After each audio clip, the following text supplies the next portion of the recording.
My name's Dave Oliver. I'm 36 years old, currently based over in Perth, heavily involved in rugby and working in hospitality. And I'm claiming it for the moment because no one else has stepped forward, but could very well be Australia's first openly gay or first grade coach. Tuesday night, training. Rainy, wet night. Boys have got a big game this weekend, so a lot of tackle, a lot of ball work. Pretty standard Tuesday night. Hopefully a few 400s too. Rugby's a very important part of our lives. It has been for me. It's been my saviour in a big way, but it did cause a lot of issues for me. I've only came out of the closet at the age of 32, and that's why I'm here, hopefully sharing the stories so people can hear it and maybe take some positive stories from it.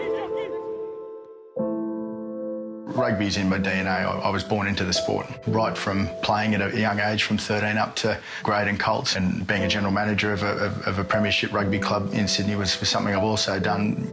Rugby was going to be what I thought was going to be a career for me, but I was incredibly conflicted about remaining in the sport and being an openly gay man.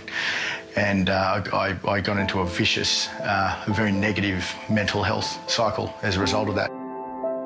It was the Cow Rugby Club's 50th year. I was appointed as the club's first grade coach to go home to run the pub.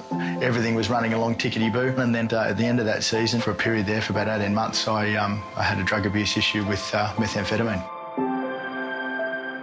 I think that probably really helped me with the nervousness of coming out to mum and dad.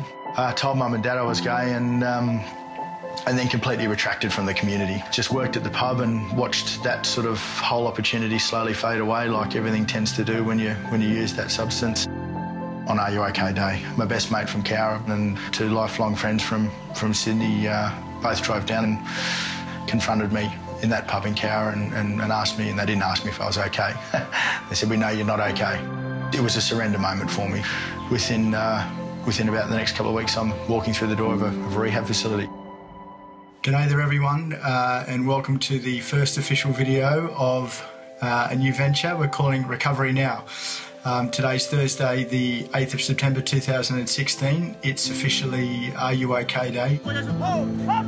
I'm sharing because I'm hoping I might be a bit of a shining light for people that could be specifically suffering from the same sorts of issues that I had. I don't think it's a great idea. We had him to have a big chat with our playing group about making sure that they're aware and, you know, like with the mental health issue that's around at the moment, you know, making sure that everyone's okay. You know, he put his hand up and said, "Come and see me."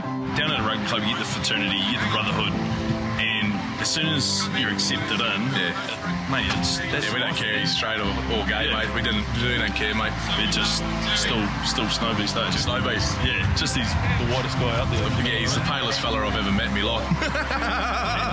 Yeah, well, I certainly feel like life's starting to take shape the way I would like it to be. What has been a huge passion of mine has now returned to my life, and having completely deleted from my aspirations that I was ever really going to amount to anything from probably a coaching perspective, getting back involved in the sport of rugby union as a profession is well and truly way back on the radar, which is great. Defender slide, let's open them up.